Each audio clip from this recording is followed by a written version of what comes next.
Good morning student, this is Ashish Sharma from Simigo international school Abohar. और आज हम बात करेंगे हिंदी व्याकरण के बहुत ही एक महत्वपूर्ण टॉपिक जिसका नाम है सफिक्स प्रत्यय। इससे पहले प्रीफिक्स उपसर्ग हम कर चुके हैं। सबसे पहले बात कर लेते हैं उपसर्ग व प्रत्यय में अंतर क्या है। देखिए, एक शब्द लिखते हैं सफलता। अब कई बार पेपर में इस तरह से पूछ लिया जाता है और आपको बोला जाता है कि आपने इन जो ये शब्द आपको दिया गया है इसमें से आपने मूल शब्द, उपसर्ग व प्रत्यय को अलग करना है। तो मूल शब्द जो मैं आपको पहले भी करवा चुका हूँ, जो जड़ है, जो स्टार्टिंग पॉइंट है किसी शब्द का या मूल है। तो यहाँ पर यदि मूल शब्द की बात करें तो फल, जिस प्रकार हम कहते हैं कि मेहनत का फल मिलता है या मेहनत का फल हमेशा मीठा होता है, यह क्या कहलाएगा? मूल शब्द। फिर मैं बात करता हूँ स की। स यहाँ पर क्या है? उपसर्ग, प्रीफिक्स। स का अर्थ होता है साथ, ठीक है। इसी तरह हमारे पास में बचा ता। यह जो ता शब्द है यह क्या है? हमारा प्रत्यय, जिस टॉपिक पर आज हम बात करने जा रहे हैं। तो इस तरह से प्रीफिक्स उपसर्ग को कहा जाता है और सफिक्स प्रत्यय को कहा जाता है। और आज हम बात करने वाले हैं प्रत्यय के बारे में, सफिक्स के बारे में। तो आइए शुरू करते हैं। सबसे पहले बात कर लेते हैं प्रत्यय शब्द की, कि प्रत्यय शब्द बना कैसे है, इसका संधि विच्छेद क्या है। प्रत्यय शब्द बना है प्रति धन, धन या प्लस इसे कहा जाता है। प्रति, इसका अर्थ है साथ में परंतु बाद में।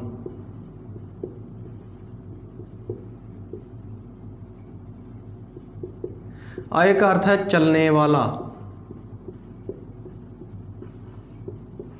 अर्थात एक शब्द के साथ में परंतु उसके बाद में चलने वाला। कैसे? मैंने लिखा सफलता, शब्द के साथ में परंतु उसके बाद में चलने वाले शब्द को हम प्रत्यय कहते हैं या सफिक्स कहते हैं। आई होप आप ये समझ गए होंगे कि प्रत्यय किसे कहते हैं। अब प्रत्यय को बांटा गया मुख्य रूप से दो प्रकार में, जो आप सभी के सामने लिखे गए हैं। कृत प्रत्यय व तद्धित प्रत्यय, ये दो रूपों में प्रत्यय को बांटा जाता है, कृत व तद्धित। अब पहले कृत की बात करते हैं। कृत को कृदंत भी कहा जाता है। कृत प्रत्यय का दूसरा नाम कृदंत है, पूछा भी जा सकता है आपसे। इसी तरह जो कृत प्रत्यय है उसकी क्या पहचान है, तो आपको बता दूं कि यह हमेशा धातु के अंत में लगेगा। जो कोई क्रिया होगी उसके अंत में से हमेशा लगाया जाएगा। जब धातु के अंत में ना प्रत्यय जोड़ा जाएगा तब हमें पता चलेगा कि क्या वह क्रिया है। और जो यहाँ पर क्रिया के साथ जुड़ गया और उसका प्रत्यय बना तो वह कौन सा प्रत्यय होगा? कृदंत या कृत प्रत्यय। अब कैसे पता चलेगा? धातु के अंत में जोड़ने पर। मान लीजिए आपके पास में कुछ शब्द मैं रखता हूँ, क्रिया के रूप में, धातु के रूप में कुछ शब्द रखता हूँ। चल, उठ, खा, पी। अब जैसे भी आपके पास ये शब्द दिए गए हैं, इनके अंत में आप ना को जोड़कर देखिए, धातु के अंत में ना को जोड़कर देखिए, क्या यह क्रिया बन रही है? जी हाँ, ये सभी क्रियाएं बन रही हैं। चलना, उठना, बैठना, खाना, पीना। तो इस तरह से यह सभी क्या है? यह क्या बन गई? सभी क्रियाएं बन गई हैं। अब हम बात करेंगे कृत प्रत्यय की। जब कभी आपको पहचानना पड़े कि कृत प्रत्यय है या तद्धित प्रत्यय है, तो जो आपको शब्द दिया गया है उसके अंत में ना प्रत्यय आप लगाकर देखिएगा। यदि वह कोई क्रिया बनती है तो वह कृत प्रत्यय ही होगा। अब कृत प्रत्यय में सबसे पहले आपके पास में दिया गया है कृतवाचक। अब यहाँ पर लिखा हुआ है वाला शब्द। अब वाला कैसे इसे जान सकते हैं? हम लिख सकते हैं इसको गा, क्योंकि हमारे पास में जो प्रत्यय पूछा गया है वह वाला से है। अब यहाँ पर मैंने गा लिखा, गा के अंत में ना लगा के देखिए, गाना क्रिया बन गई, तो यह क्या बनेगा, कृत, कर्ता, गाने वाला। एक बार फिर से बताता हूँ, देखिए ध्यान से। देखिए हमारे पास में कर्ता की हमने बात करनी, कर्तवाचक क्योंकि था, तो कर्ता की हमने यहाँ पर बात करनी थी। इस तरह से हमने यहाँ पर जोड़ा आप सभी के सामने वाला शब्द को। ठीक है, जब वाला शब्द को मैंने यहाँ पर जोड़ा तो हमारे पास में हमें एक कृत शब्द देखना है जिससे कोई क्रिया बनती हो। तो वह शब्द क्या है आपके पास में, गा। गा शब्द हमारे पास में है, मूल शब्द। ना प्रत्यय लगाने पर हमें पता चला कि हाँ यह एक क्रिया है। तो हमने गा में ना प्रत्यय जोड़कर यहाँ पर उत्तर के रूप में क्या लेके आए, गाने वाला, अर्थात कर्ता के आधार पर कृत, गाने वाला, क्रिया और कृत्य को पूरा करता हुआ हमारे पास में उत्तर क्या बना, गाने वाला। इसी तरह से आपको कुछ शब्द दिए जाएंगे, आपने उनके अंत पे जो भी शब्द लगाने होंगे उन्हें ही हम प्रत्यय कहते हैं, जैसा आपके पास में यहाँ पर वाला मैंने भी लगाया है। इस चीज़ का ध्यान रखना, कर्तवाचक में जो काम से आधारित जो कर्ता जो होगा उसकी बात की जाएगी। अब यहाँ पर एरा शब्द भी दिया गया है। मैं वाला और एरा एक बार फिर से आप दोनों जो शब्द हैं ये आपको मैं समझाता हूँ, ध्यान से देखिए। यहाँ पर वाला शब्द हमारे पास में दिया गया है एक तो, और दूसरा दिया गया है एरा, और हमें कृत या कृदंत इनमें से कोई एक शब्द हमें यहाँ निकालना है। ठीक है, अब वाला जो शब्द है इसमें यदि मैं शब्द लूँ दूध वाला, तो ये शब्द गलत है। अब आप कहेंगे सर ये गलत नहीं है, ठीक है, क्योंकि यहाँ पर दूध वाला शब्द भी होता है। दूध वाला कहाँ पर आएगा, तद्धित में आएगा। मैंने कृत शब्द पूछा है, कृत के अंदर जो कर्ता होगा, जो कोई क्रिया कर रहा होगा उसकी बात की जाएगी। इसलिए हम यहाँ पर जो शब्द लिखेंगे वह होगा गाने वाला, अर्थात कोई क्रिया करने वाला। इसी तरह से हमारे पास में यदि दूसरे शब्द की हम बात करें तो दूसरा शब्द हमारे पास में क्या होगा, एरा। एरा जो शब्द है, अब लिखने को तो यहाँ पर आप सपेरा भी लिख सकते हैं, पर मैंने आपको एक बात बताई थी कि जो मूल शब्द होगा उसके पीछे ना लगाकर आप देखिए।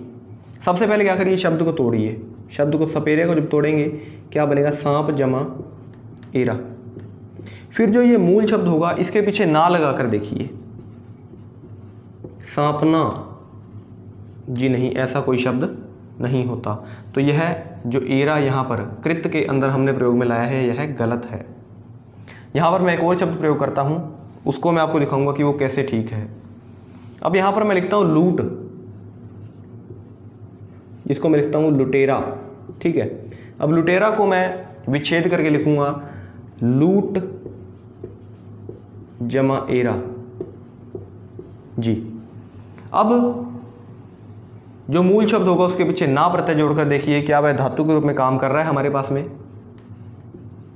लूटना, जी हाँ, यह हमारे पास में क्रिया के रूप में आ रहा है। उत्तर होगा लुटेरा। एरा प्रत्यय का हमने प्रयोग किया और कृदंत प्रत्यय यह 100% है। तो आशा करता हूँ आपने इसे समझा होगा। हमने अभी कर्तवाचक कृत का कर लिया है, अब बात करेंगे दूसरे की। दूसरा जो प्रत्यय हमारे पास में है वह कौन सा है, करणवाचक। करणवाचक, अब करणवाचक में सबसे पहले बात कर लेते हैं करण। करण क्या होता है, करण वह होता है जो साधन के रूप में प्रयोग में लाया जाता है। जब हमने कारक किए थे, कारक में करण कारक की हम बात करते हैं तो कारक का अर्थ होता है कि से या के द्वारा का हम प्रयोग करते हैं, मतलब किसी चीज़ के द्वारा या किसी चीज़ की हेल्प से जो काम किया जाता है। जैसे आज मैं मार्कर के द्वारा या मार्कर से इस बोर्ड पर लिख रहा हूँ। इसी तरह से करण, करण के लिए जो प्रत्यय रहेगा उसकी उदाहरण देख लेते हैं हम। यहाँ पर लिखा गया है ऊ,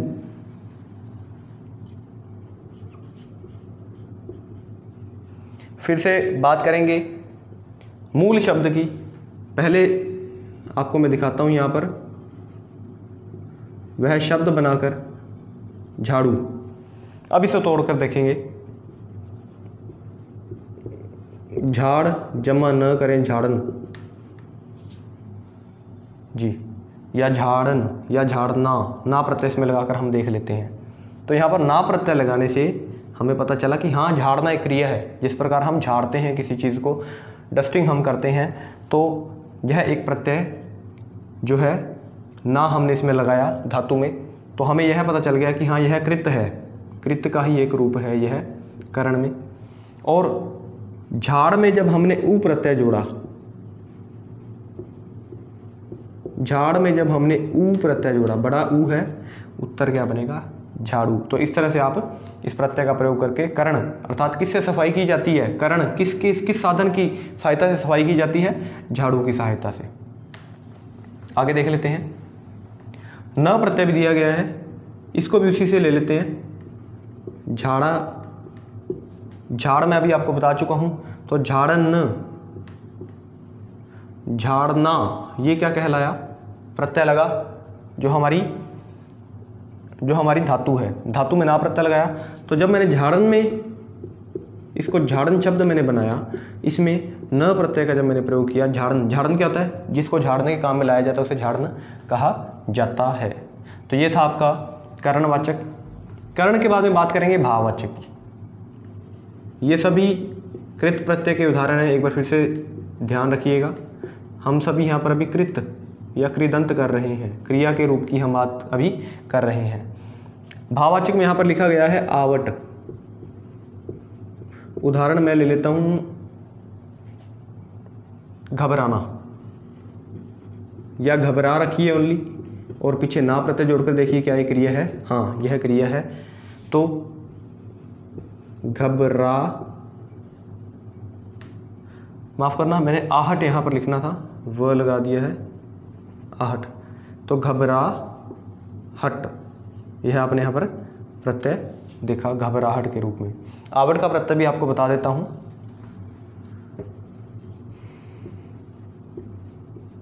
आवट, सज्ज, हर एक मूल शब्द के पीछे ना प्रत्यय लगाकर आप देख लीजिए करिए। अब मैं इसके पीछे ना लगाता हूँ सजना, सजना एक क्रिया है, बिल्कुल है, सजना सवरना एक क्रिया है। तो यहाँ पर यदि मैं सज के अंत में आवट जोड़ता हूँ तो यह क्या कहलाएगा, सजावट, यस। तो आशा करता हूँ आपने जो कृत प्रत्यय है वह समझ लिया होगा। बुक में और भी बहुत सारे एग्जाम्पल दिए गए हैं, मैं कुछ उदाहरणों से आपको समझा सकता हूँ, उन उदाहरणों को यहाँ पर मैंने लिख दिया है। आप अपनी बुक से और भी बहुत सारी उदाहरणें जो हैं उनको देखिएगा, हम इसको आगे फिर से करेंगे। अब हम बात करने वाले हैं तद्धित प्रत्यय की। जो तद्धित प्रत्यय होते हैं इसको ध्यान से सुनिएगा। संज्ञा, सर्वनाम, विशेषण व अव्यय के अंत में जिनका प्रयोग किया जाता है। संज्ञा आप सभी जानते हैं, किसी व्यक्ति वस्तु का नाम। सर्वनाम जो संज्ञा के स्थान पर प्रयुक्त होते हैं। विशेषण, विशेषण जो विशेषता कहलाती है, किसी भी चीज़ की विशेषता। व अव्यय जिनके अंदर बदलाव नहीं किया जा सकता, जिन्हें अविकारी भी कहा जाता है। तो तद्धित प्रत्यय वह प्रत्यय होते हैं जो संज्ञा के अंत में, सर्वनाम के अंत में, विशेषण के अंत में व अव्यय के अंत में लगाए जाएंगे, उन्हें तद्धित प्रत्यय कहा जाता है। इससे पहले जो कृत प्रत्यय हमने किया था उसको क्रिया के अंत में या मूल शब्द या धातु के अंत में लगाया जाता था, परंतु यह जो शब्द है यह कहाँ लगाए जाते हैं, संज्ञा, सर्वनाम, विशेषण और अव्यय के अंत में लगाए जाते हैं। अब देखिए इधर उदाहरण से बात करेंगे इसकी। सबसे पहले कर्तवाचक यहां पर दिया गया है, फिर से कर्ता की हम बात करेंगे। शब्द दिया गया है आर, लोहा जमा आर। अब लोहा क्या है, संज्ञा है। मैंने आपको बताया था संज्ञा के अनुसार या संज्ञा के अंत में जो लगता है। लोहा क्या है, संज्ञा है। कौन सी संज्ञा है, द्रव्यवाचक, द्रव्यवाचक संज्ञा है, ठीक है। इसके अंत में लगा आर, उत्तर बना लुहार। और कर्ता क्या होता है, लुहार, कि लुहार काम कर रहा है, तो वह कर्ता के रूप में हमें दिखाई दिया। तो इस प्रकार से जो संज्ञा के अंत में लगते हैं, जैसे यहाँ पर मैंने आर लगाया, जो संज्ञा के अंत में लगते हैं उन्हें कहा जाता है तद्धित प्रत्यय। इस चीज़ का ध्यान आप जरूर रखिएगा। और अभी हम बात कर रहे हैं कर्तवाचक तद्धित प्रत्यय का। यहाँ पर भी हमने किया था, परंतु यहाँ पर हम क्रिया के अंत में लगा रहे थे, यहाँ पर हम संज्ञा के अंत में लगा रहे हैं। नेक्स्ट देख लेते हैं उदाहरण जो है। नेक्स्ट उदाहरण है भाववाचक संज्ञा की। भाव जो किसी की फीलिंग है, जिसे हम किसी के सामने दिखा नहीं सकते हैं, महसूस कर सकते हैं, फिर उसे बता सकते हैं। भाव में पन शब्द का यहाँ पर हम प्रयोग कर रहे हैं। जैसे बच्चा जमापन, जिस प्रकार अपने भाववाचक संज्ञा भी बनाते थे, उसी प्रकार भाववाचक शब्द है यह। बच्चा जमापन क्या बनेगा? बच्चेपन। इसी प्रकार लड़का, अब लड़का क्या है? यह भी संज्ञा है।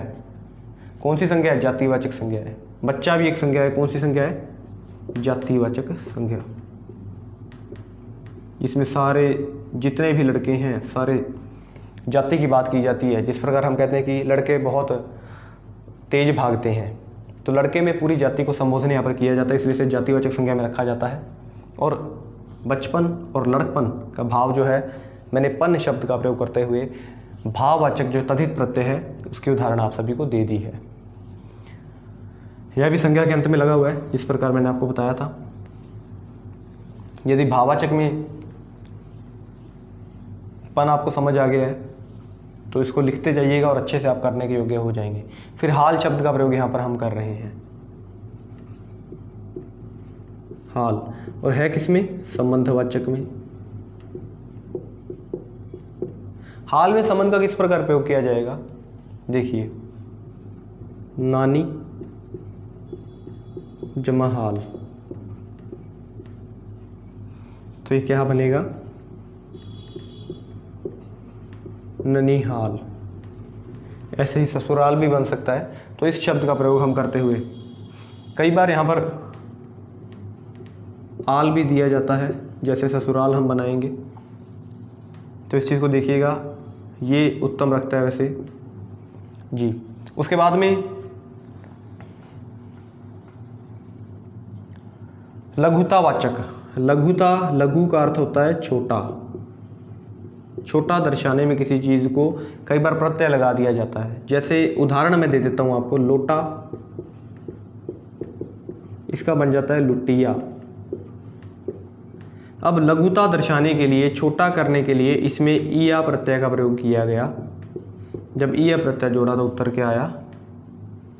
लुटिया जी। लघुतावाचक के बाद बात करूंगा गणनावाचक की। गणना अर्थात काउंटेबल तद्धित प्रत्यय की बात कर रहे हैं।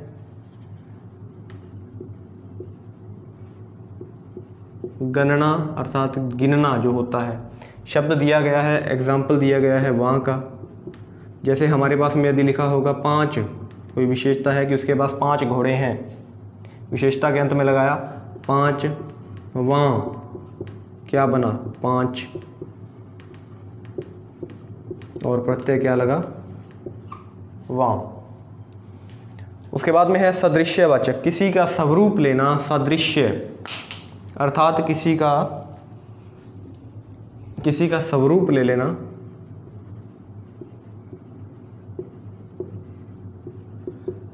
प्रयोग कर रहे हैं सा का। किसी का स्वरूप लेने के लिए इस प्रत्यय का प्रयोग किया जाता है। जैसे हम कह दें चांद सा मुखड़ा, चांद सी। इस तरह से इस प्रत्यय का प्रयोग करके हम सदृश्य लेते हैं, किसी का स्वरूप हम ले सकते हैं। गुणवाचक। गुण की जब बात की जाए,